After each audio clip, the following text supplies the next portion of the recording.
Queridos hermanos, iniciamos la lección divina de este día martes 10 de octubre, martes de la semana 27 del tiempo ordinario. Por la señal de la Santa Cruz de nuestros enemigos, líbranos, Señor Dios nuestro, en el nombre del Padre, y del Hijo, y del Espíritu Santo. Amén. Señor mío y Dios mío, creo firmemente que estás aquí, que me ves, que me oyes, te adoro con profunda reverencia, te pido perdón de mis pecados y gracia para hacer con fruto este tiempo de lección divina. Madre mía Inmaculada, San José, mi Padre y Señor, Ángel de mi guarda, interceded por mí. En la primera lectura de este día martes, continuamos con la lectura del libro del profeta Jonás. Leemos el capítulo 3, versículos 1 al 10. En aquellos días el Señor volvió a hablar a Jonás y le dijo: levántate y vete a Nínive, la gran capital, para anunciar ahí el mensaje que te voy a indicar. Se levantó Jonás y se fue a Nínive como le había mandado el Señor. Nínive era una ciudad enorme. Hacían falta 3 días para recorrerla.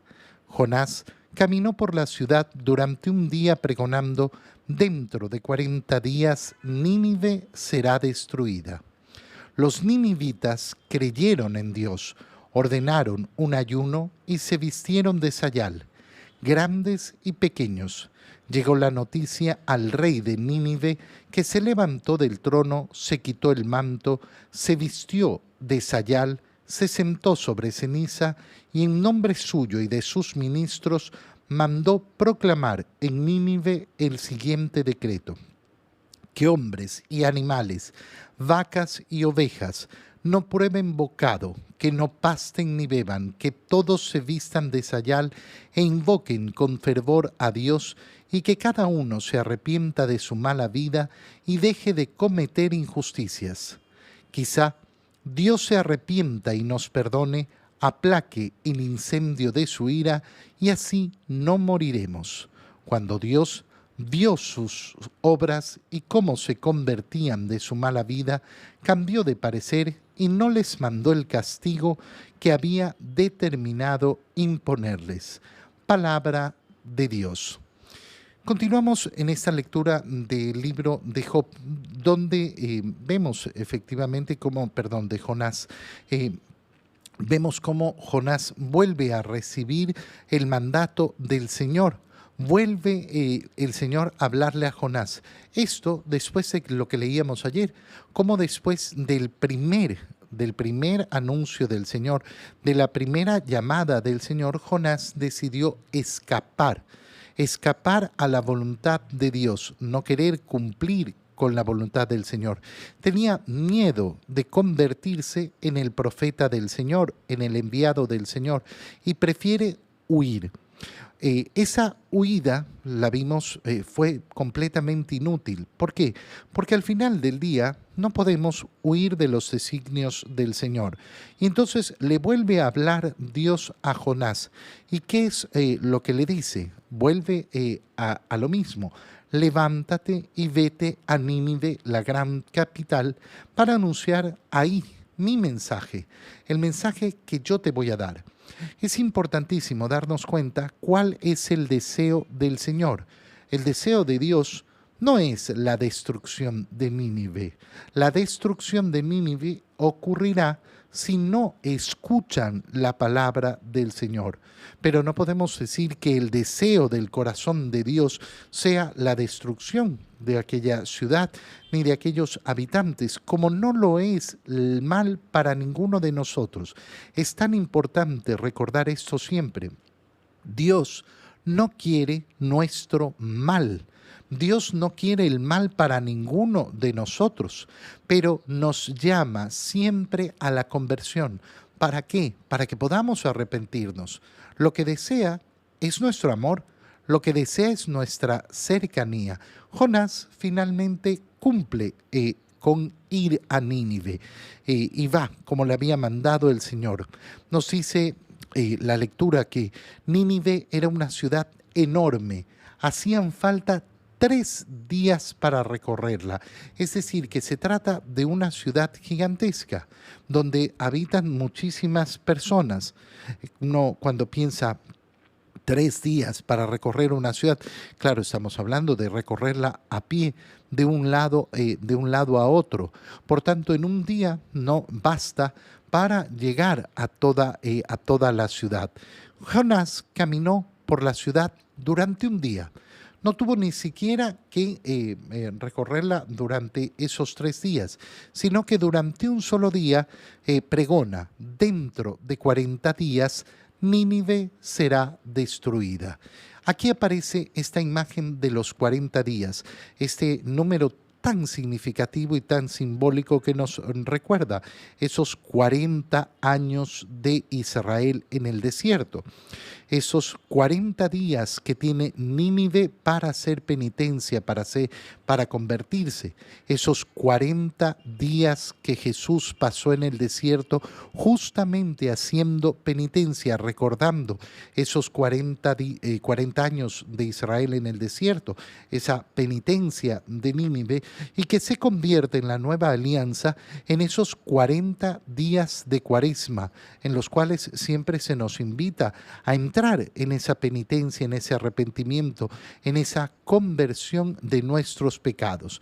Después de este único día en que Jonás recorre Nínive, los ninivitas creyeron en Dios y comienzan a ordenar un ayuno y se visten de sayal, grandes y pequeños. Esto es, hasta este momento, la reacción de la gente, la reacción del pueblo.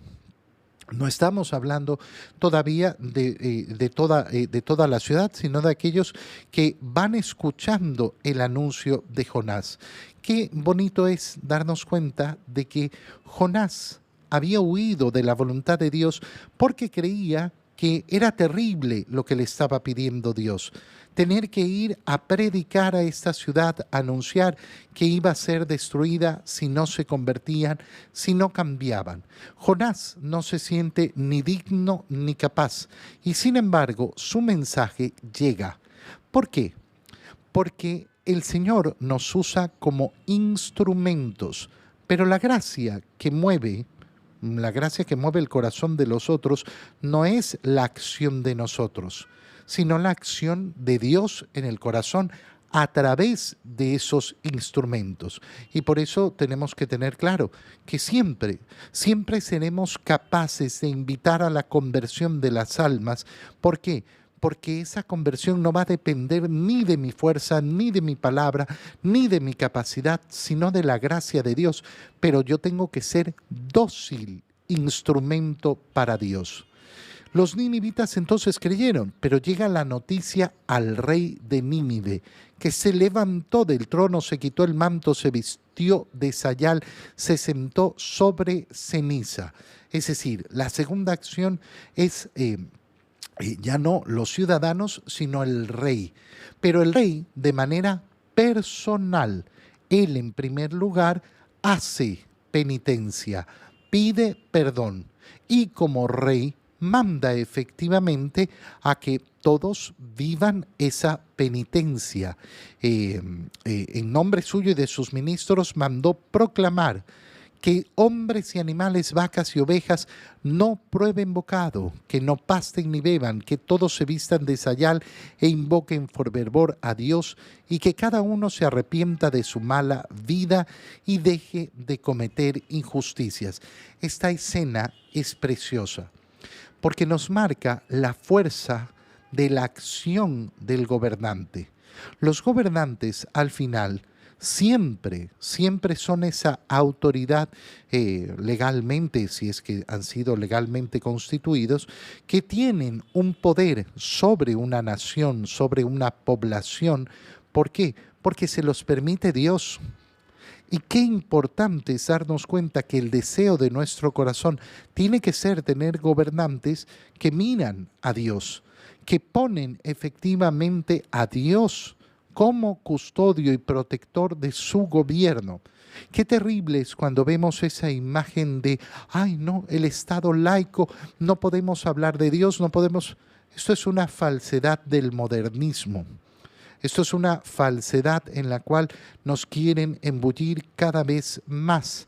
El deseo que tenemos que tener, y como buenos hijos de Dios, es tener gobernantes y estados que sepan mirar a Dios, que no tengan vergüenza de proclamarse como creyentes del Señor. Todo el contrario. ¿Qué espera el rey de Nínive que ocurra? Que ocurra lo que ocurrió. Dios vio las obras que hacían los ninivitas y cómo se convertían. Y cambió de parecer, ya lo decíamos al inicio. Esto era lo que deseaba Dios. Para eso les mandó a Jonás. No se los mandó porque quisiera la destrucción de Nínive, sino porque quería su conversión. Y eso es un motivo siempre de alegría. En el Evangelio, leemos el Evangelio de San Lucas, capítulo 10, versículos 38 al 42. En aquel tiempo entró Jesús en un poblado y una mujer llamada Marta lo recibió en su casa. Ella tenía una hermana llamada María, la cual se sentó a los pies de Jesús y se puso a escuchar su palabra. Marta, entre tanto, se afanaba en diversos quehaceres, hasta que acercándose a Jesús le dijo: Señor, ¿no te has dado cuenta de que mi hermana me ha dejado sola con todo el quehacer? Dile que me ayude. El Señor le respondió: Marta, Marta, muchas cosas te preocupan y te inquietan, siendo así que una sola es necesaria. María escogió la mejor parte y nadie se la quitará. Palabra del Señor. Todos conocemos esta escena del Evangelio que es preciosa y que siempre nos permite reflexionar tantas cosas. Jesús entra en un poblado y una mujer llamada Marta lo recibe en su casa. Ya este inicio nos habla de una realidad. Primero, de ese corazón bondadoso de Marta. Marta quiere hospedar al Señor, quiere recibir al Señor. Es decir, su corazón está en principio bien ordenado. Está ordenado en saber poner como prioridad el querer hospedar a Jesús. Qué bonito es tener este criterio en todos nuestros hogares. Querer que el Señor habite en él. Cuando nosotros pedimos la bendición de nuestros hogares y va el sacerdote a hacer la bendición del hogar, esto es lo que pedimos en esa bendición. No es la fuerza del agua bendita que se echa en la casa. A veces las personas echan aquí. Hacemos una oración de bendición pidiendo que el Señor habite en ese hogar. ¿Con cuál condición? Que sea recibido,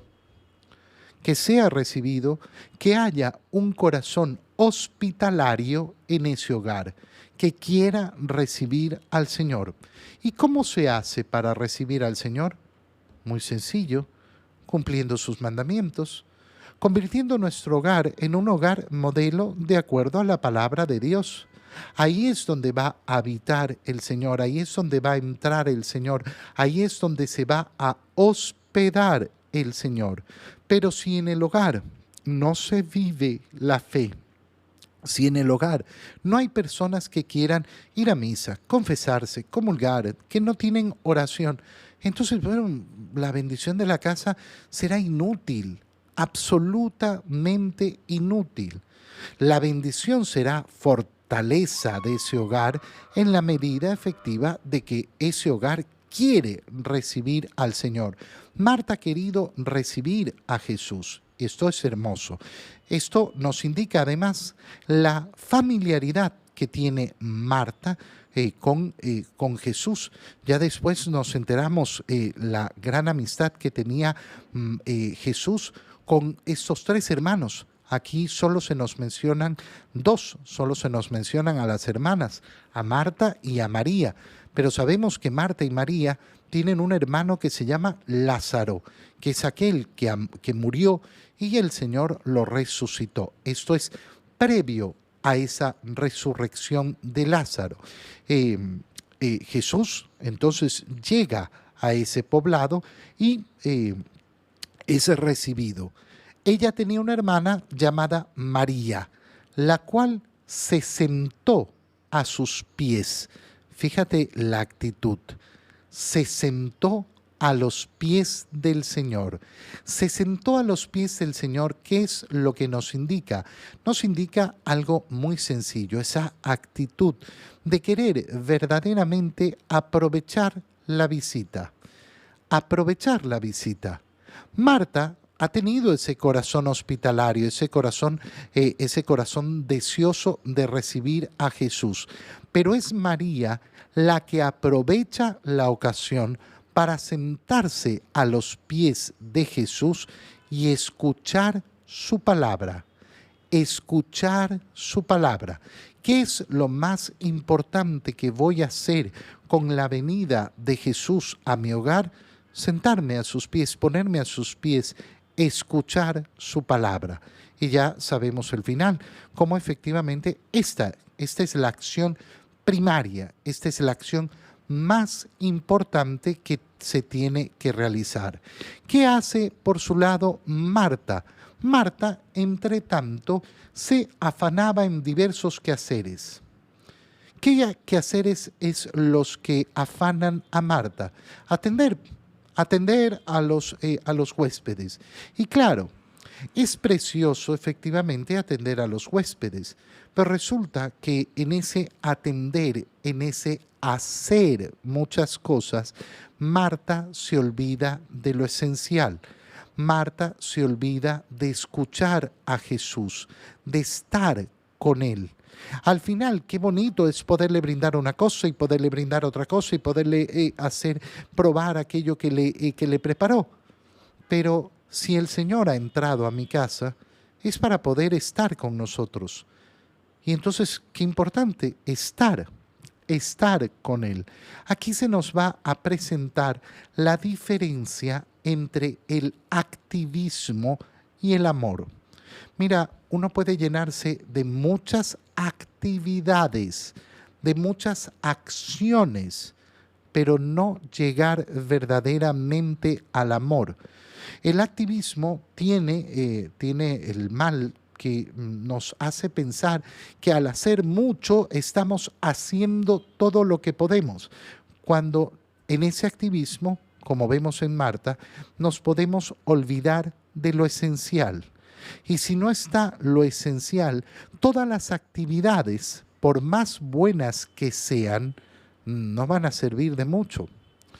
Esto nos puede llevar a meditar, por ejemplo, cuando nosotros vemos una persona que dice que hace mucho bien al prójimo y hace no sé qué y trabaja por aquí, y trabaja en una fundación y que cada vez que le piden ayuda y no sé qué, entonces que así demuestra su amor a Dios.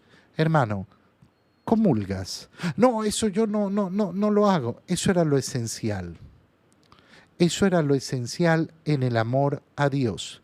Era lo esencial, vivir una vida de comunión, que no es reemplazable con nada. No hay ninguna obra de caridad que vaya a reemplazar la comunión, ninguna. Y entonces lo esencial queda fuera. ¿Por qué? Porque estoy lleno de actividades. Y viene la otra parte que es tremenda.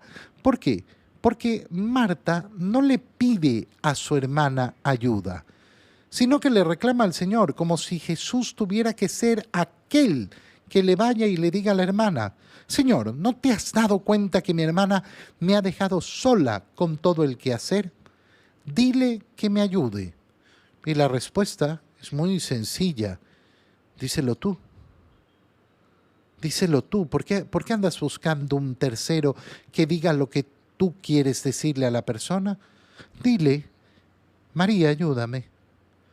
¿Qué hubiera hecho María en ese momento? Lo más seguro es que se hubiera levantado, hubiera ayudado a su hermano, hubieran terminado rápido y las dos hubieran podido sentarse tranquilas a seguir escuchando al Señor.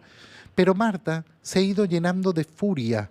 ¿Por qué? Porque ve a su hermana sentada y dice: está holgazana, está holgazana. Ya la juzgó en su corazón. Ya ella ha definido que María no está haciendo bien. y no va a mirar absolutamente nada más, solo va a mirar eso, porque ella ya la ha juzgado. ¿Y qué es lo que le va a responder Jesús? Tu juicio está equivocado. Marta, Marta, muchas cosas te preocupan. Estás llena de preocupaciones, estás llena de inquietud, estás llena de ansiedades, siendo que una sola cosa era necesaria. María supo escoger, tú no supiste escoger. Y aquel que sabe escoger bien, nadie le va a quitar lo que ha elegido. Cuando elegimos estar con el Señor, nadie nos lo va a quitar. Te doy gracias, Dios mío, por los buenos propósitos, afectos e inspiraciones que me has comunicado en este tiempo de lección divina. Te pido ayuda para ponerlos por obra. Madre mía Inmaculada, San José, mi Padre y Señor, Ángel de mi guarda, interceded por mí. María, Madre de la Iglesia, ruega por nosotros.